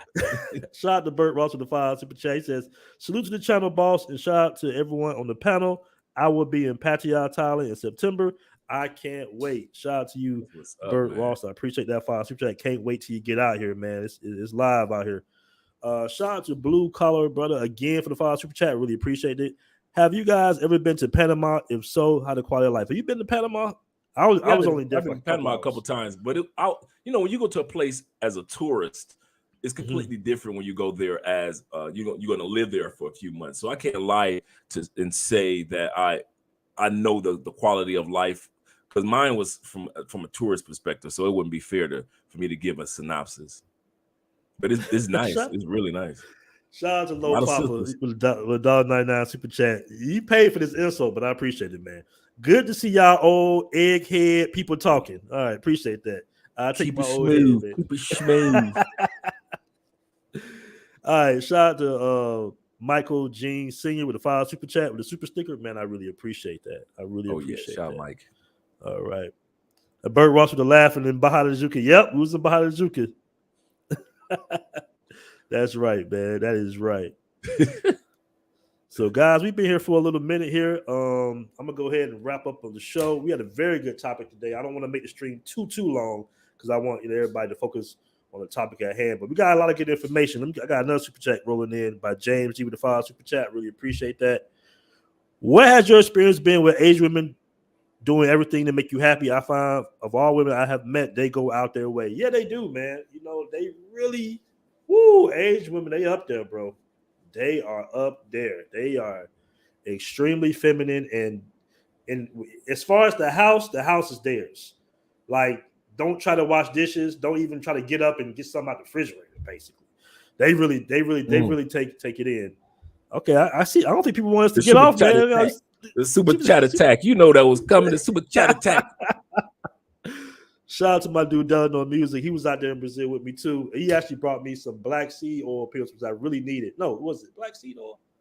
Yeah, black seed oil pills and some Irish sea moss that I really needed, man. I really appreciate that. He brought me some Tomcat Ali too. Y'all know about that Tomcat Ali. What's great info? My friends in New York don't believe me when it comes to the great healthcare outside the U.S. Yeah, man. Yeah. You got some good healthcare. Oh yeah. American Brazil with $10 super chat. For any haters of the passport travel community, don't hate the player, hate the game. All right, that's facts. Appreciate that, bro. House of Haas in the building with the $5 super chat. Tyler in November. Cheers, guys. Inflation and still giving you money. That's right. The American dollar is going crazy right now. It is. I'm loving it. My rent has gone down from. My rent has gone down. What's it now? It's like right now it's 4.3. It was up to 4.6. Now I know in Brazil, cats like when the exchange hit like 5, everybody they run to the bank and get a whole bunch of money out. That's what they did. They did it down here. Okay. You can money exchanges. You can. Fortunately, we were already on that months ago, so we had already had USD stacked up, caked up because we believe in having an emergency fund anyway. So we already had So when it took off, we were like, oh man, there we go. That's what I'm talking about. And plus, being a U.S. citizen, my bank accounts are still in the States, so I just wire my money down here, and I still get that rate of exchange anyway. So I don't have to go to the money exchange to actually do that. One of the things that I want to mention in regards to the online job opportunities, I have a list of over 300 companies that hire online job opportunities year round, starting from $10 an hour to $30 an hour. I'm going to send you that list. So if you guys, I'm going to send it to you, through WhatsApp. If you guys are interested in getting this list, and I'm always updated in this, is great companies from Amazon customer service to other companies that are hiring individuals. You can do these jobs online year round. If you're working for one company or two companies, you're tired of being in the brick and mortar, reach out to Aaron. He's going to get this to you. It's absolutely free, and you don't have to pay anything for it. You may just need to subscribe, click that bell notification, put a thank you in the comment to support his channel because he's doing some great things. But I'm going to make sure that I get this list over to him. I thought I already did, but I'm going to make sure that he got that list. And like I said, I just did a latest update of it. I've always sent it out on our channels. So guys, make sure that you reach out to Aaron in any way to make sure that you get this information from him, and he'll make sure that you guys get it. Man, I appreciate that, man. We appreciate that. Let me send it to you. Very good looking. I get that question all the time. Hey man, how can I find a job working online? So that's a big one. I really appreciate that. Shout out to Ken Matinee with the $1.49 super sticker. Man, I really appreciate that. All right, James G with the $5 super chat. Did you notice it is hard to date other women after Asian women? Asian women, Latin women, I would say African women as well in certain parts of Africa. I think they're all, I can kind of categorize around all in similar or same, the same effect, the same treatment. One's a little bit more to the extreme, and one, might be lightly, but I would consider them, it would be definitely difficult for me to go back to, American women. That would be damn near impossible. All right. My motto, only thing American woman can do for me is a point to the nearest airport. Hey, sexy, come here for a second. Could you do me a favor? Where's Hartsfield at? Nearest airport, get out of Atlanta. What's crazy? What's crazy? I'm telling you what's the craziest part is when you put women in the friend zone. They hate that, right? Oh yeah. You know what I'm saying? When you say something like, "Oh, I gotta go to, I'm gonna be in Colombia the next 6 months. I'll talk to you later," and they're like, "Well, what about us? Like, what we talking? Nah, we were just cool. We just friends, baby. Nah." I had a coworker like that. Yeah, she was the chick on the college campus that I was working with. Every dude wanted to smash. We worked there forever. I've been trying to get that forever. Couldn't get the number. Couldn't get nothing. Right. Soon as I was like, well, we're at an event, and so she tried to pull the bougie, I'm Miss Diva card again. And I was like, well, it really don't matter because I moved to Colombia anyway, so I'll be gone in a few weeks. So if you don't give me your number now, that's cool. If you do, man, it's all right. We good people. That phone number came out of her purse so fast because I didn't give it no more. It was like, okay, cool. So let me ask you this, Andre, because this has happened to me. When you got to Colombia, right? Did you have any women from your past once they found out that you had moved overseas? Were they trying to come visit you and see what was going on? Yeah. I'm coming down. I'm coming down. Yeah. Do you think your girlfriend wants a girlfriend? Yeah. It's funny. They could be even in relationships, but they want to come down and see what you got going on in Colombia for sure. It's real strange, bro. Like women that you dated either previously or wanted to date, or smash. Once they find out that you overseas for long periods of time, they coming. I'm telling you right now, but leave them alone. Don't do what I did. Don't mess up. Exes will pop up from out the woodwork. Like, girl, I ain't talking to you. They will. I saw you on Facebook. You're living the life. Yep. Yeah, I don't even post nothing to my personal Facebook. I can't even do it. Shout out to Grego712 with $1.99 Super Chat. He says, stay out of Medellin and Cali. Day full. I will be back in Medellin in September, player. Don't come down to Cali, man. We don't want y'all down here anyway. You stay out of Baja de Juca, Greg. How about that? Stay out of Baja de Juca, man. That's my boy. That's my boy Grego out there. That's what's up. Shout out to YBL Traveling for the $4.99 Super Chat. I really appreciate that. Shout out to BMT. Inspired me to start my YouTube channel. Man, hey, YouTube is a powerful platform. It's a powerful start your YouTube channel. When I see guys that have, what I usually see? I see guys that got amazing products, right? But they have no social footprint. They might have the best clothing line. They might have the best hats or whatnot. But I'm like, bro, unless you pay an influencer, you're gonna have to do it. You either gonna do it yourself, or you're going to pay an influencer because that's just the way of the world right now. You got to have some type of social footprint. So I tell everybody, man, start a YouTube channel. It don't matter if you got 1,000. If you can monetize that 1,000, you making you some money, bro. We start monetizing, making money with 400 subscribers 4 years ago. I'm saying. We had look at YouTube, guys. My bad. I didn't mean to interrupt. Go ahead, bro. Go ahead. Look at YouTube like somewhere like a church. Just imagine having 20,000 people in one area, and you can market all you want to those 20,000 people, whatever you want. Now, if you're in a niche, it's even better, right? So we're in the travel community, but just say you're in the niche of sneakers, right?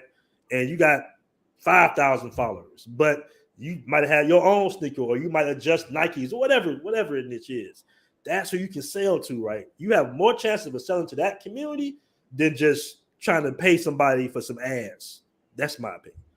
All right. And the other thing, Aaron, is you start to realize early that you can make more money through your niche and through your audience than you ever could on your Google AdSense of the YouTube.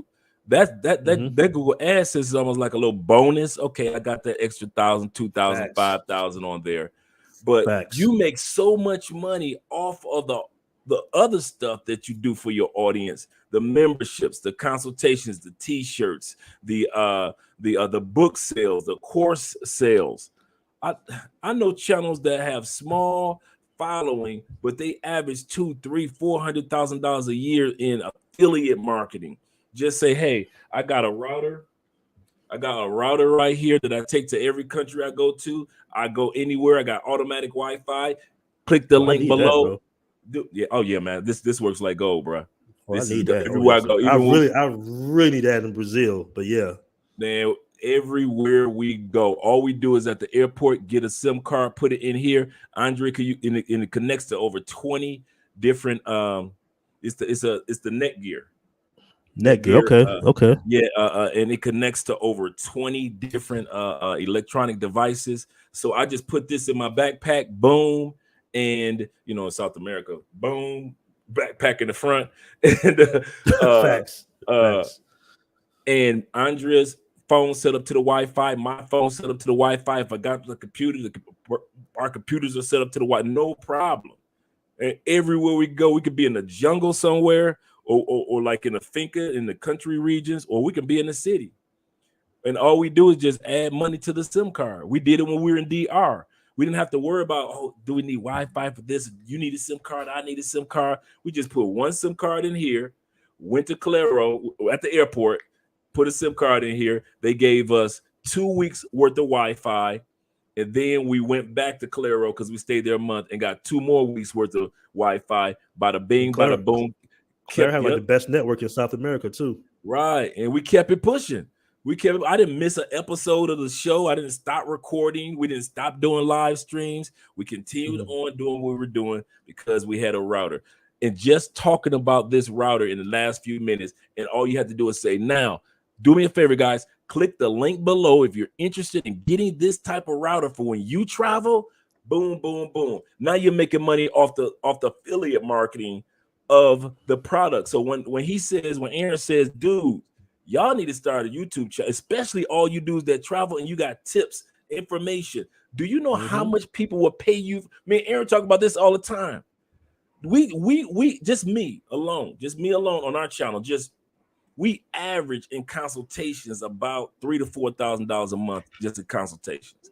I'm not saying that in the braggadocious way. I'm saying it in the way to encourage you that the information that you guys have to share with each other, there are others out there that haven't been to Brazil will pay you for that information on how to safely get off that plane, enjoy their trip in Brazil, and safely get back. We got people that are everyday brothers. And you need that in South America. Yeah, we get everyday brothers to multimillionaires that reach out to us on a regular.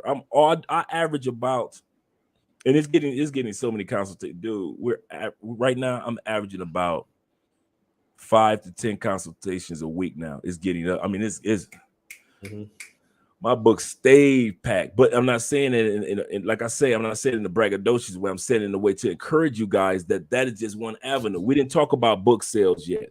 We didn't talk about the t-shirts. BMT, man, I'm about to order some. I saw every time I see the intro, I'm like, man, I need that red one. I need the black and red one. And I need the Richie Mack. Good shout out Richie Mack, man. For real, man. Shout out to my guy Richie Mack. I saw them that I needed. I was like, I took it for granted until I saw the commercial. And especially when you said I just got off the elevator and I saw the brother with the BMT shirt on. Man. And that can be done before you even get to 400 subscribers. That's what we're talking about. All the stuff that we're talking about can be done before you even hit your 500 subscriber. So to sit back and say, well, I got to get my 1,000, I got to build up I got to get like 3,000, 10,000. No, you don't. We were making only $400 on YouTube itself in our first year. $400 a month, my bad, in our first year. But outside of YouTube, we were bringing in $3,000 to $4,000 a month. Because even though our audience was long in the YouTube commercials that were paying us, or in other words, the Google AdSense was only $400 a month. But because we had an audience and we had things to offer the audience, that's where the money comes in. Most of your successful YouTubers that got 1 million views and 100,000 and all this, most of us don't make our money off of the Google AdSense commercials. Facts. Most of us really make our real money off of the products and the services that we have to offer you.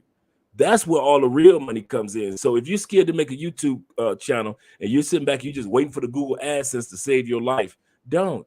Because like I mentioned, with less than 400 subscribers, we're bringing in thousands a month. And when you're bringing in that type of money in Colombia or any parts of South America, Aaron can tell you, you are living a better life, because every dollar that you make, if we just made 1,000 a month in Colombia, that's times about 4.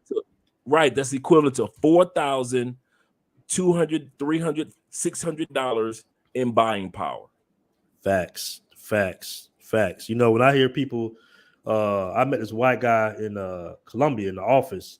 He was like, yeah, I got a YouTube channel, and I'm like, okay, you got 30,000 subs. You making some good money. He's like, man, I'm not making any money. I'm like, bro, you ain't hustling right. You hustling backwards. Then you got 30,000 people. So you better sell a T-shirt, sell a coffee mug, sell something. You know, you got that's 30,000 people that you have access to, man. That's a lot. That's a small city. You know what I'm saying? If people don't recognize the power they have, especially when you're in a niche. Now, if you just run them channels that's kind of all over the place, you got a whole bunch of subscribers, it might be a little bit more difficult, right? True. Because there's no direction of your channel. But if you're in that niche community like me and Andre are, oh man, it don't take much. But let me catch the super chat. Go ahead, brother. I'm sorry. Yeah, let me catch the real quick. Let me catch up. I don't want to get too far behind. Shout out to James G with the $5 super chat. He says, thanks to you, I have convinced a friend to go to Singapore. I heard some good things about Singapore, by the way. Mm-hmm. He was dating Latinos, and after hearing about your experiences, he wants to make a switch. So shout out to James G. Can't go wrong with Latinos either, though, but hey, shout out to you. Shout out to Delta Music once again. BMT, please DM me that link with the job. I sure will. I got you.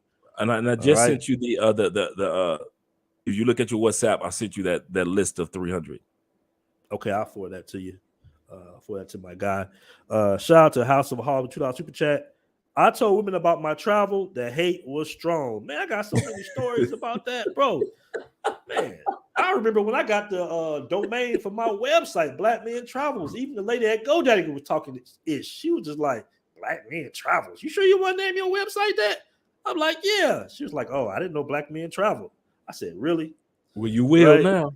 Right. And and another thing, I remember when I went to the office to get my visa for Brazil. This is when you had to have like a visa in Brazil, right?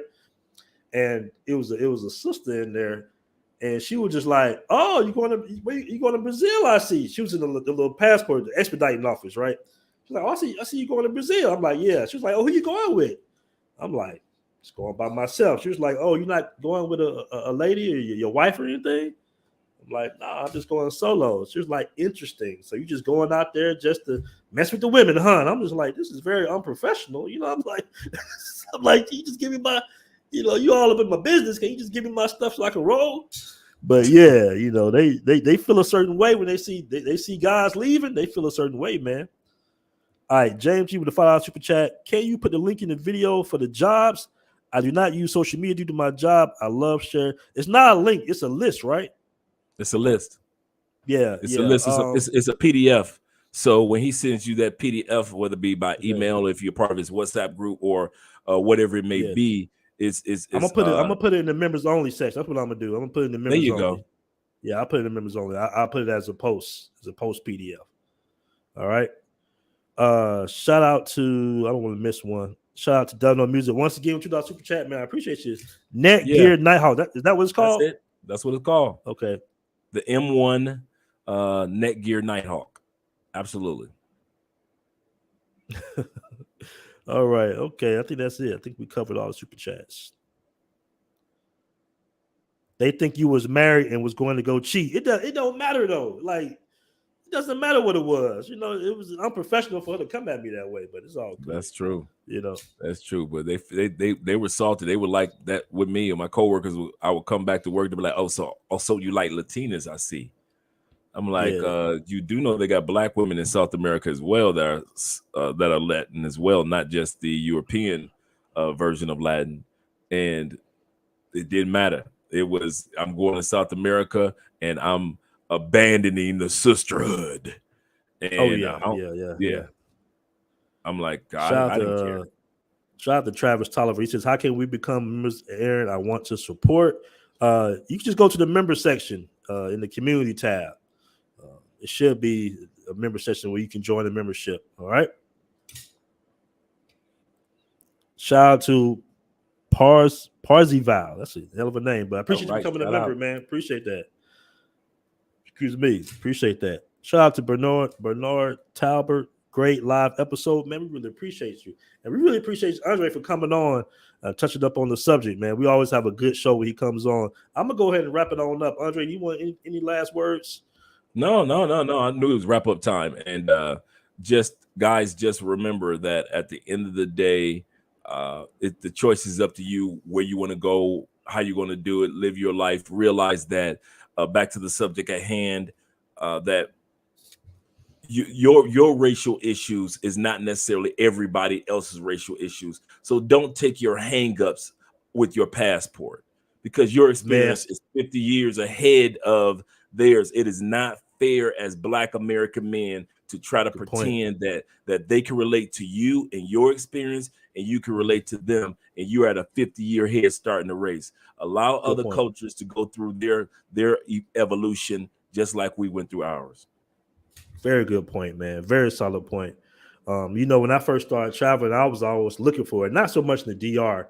I think when I got more so to Colombia, I was kind of looking for it, and I couldn't figure it out. I'm like, where the racism at? I'm looking for it, but everywhere I'm going, I'm just getting love. So, you're absolutely right. Don't look for it. Just live your life and live your experience, because you deserve it. We've been through enough, fellas. Go overseas, leave all that, some of that oppression in the States, man. Got a couple of members coming in. Shout out to Phase 3 for becoming a new member. I appreciate that, Phase 3. Appreciate that support. Shout out to Phase. All right. Okay, man. Well, once again, man, I appreciate you coming on, bro. I'm going to go ahead and end the show. Oh, yeah. Salute. Oh, yeah. Peace, Salute. family.